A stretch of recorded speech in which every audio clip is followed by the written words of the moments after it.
There we go. That's him at his very best. লিটনের class নিয়ে সন্দেহ নেই নির্বাচকদের, তবু কেন বাদ পড়লেন?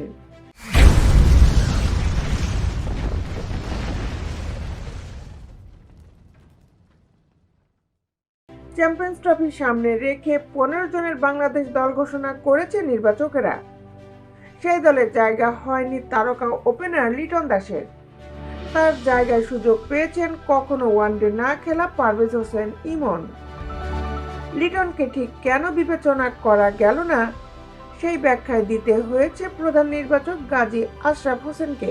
বছরের পর বছর ধরে যাকে প্রতিভার জন্য খেলানো হয়েছে, যাকে এতদিন সেরা ক্লাসিক ব্যাটার বলা হলো, সেই লিটনই এত বড় টুর্নামেন্টের আগে বাদ পড়েছে।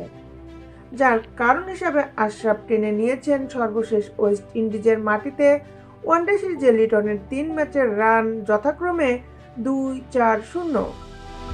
প্রতিপক্ষ অ্যানালিস্টের সামনে লিটনের ব্যাটিং রহস্য ফাঁস হয়ে গেছে বলে মনে করছেন এই নির্বাচক। Liton out of form. আউটের প্যাটার্ন অনেকটা একই রকম।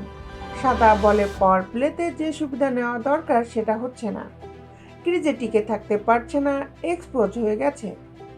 বিপক্ষ দলের অ্যানালিস্টরা লিটনের বিপক্ষে অনেক বেশি সফল হয়ে গেছে। তবু সুযোগ দিয়েছিলাম, কিন্তু আস্থার জায়গাটা এই মুহূর্তে আর নেই। লিটনকে না রাখার পেছনে ভালো বিকল্প থাকার কথা বলেছেন প্রধান নির্বাচক। সৌম্য ও তামিম জুটি হিসাবে ভালো করছে। লিটনকে নিয়ে নির্বাচক আরও বলেন, লিটনের অতীত পারফরম্যান্স ইতিহাস অবশ্যই দেখা হয়েছে। নিকট অতীত বেশি দেখা হয়। উইন্ডিজে আমরা সব ম্যাচে রান করেছি। 2 ম্যাচে 300 পেরিয়েছি। উইকেট খুব ভালো ছিল। সেখানেও লিটন ফেল করায় তার উপর আত্মবিশ্বাস রাখা কঠিন হয়ে গেছে। আমরা পিন্ডিতে খেলবো।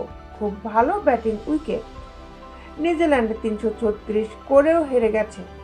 টপ অর্ডারই রান করেছে, অর্থাৎ উপর থেকে রান আসতে হবে। তাই আউট অফ ফর্ম কাউকে নিতে পারছি না। টুর্নামেন্টে ব্যাটিংয়ের পাশাপাশি বোলিংয়েও কঠিন চ্যালেঞ্জ থাকবে।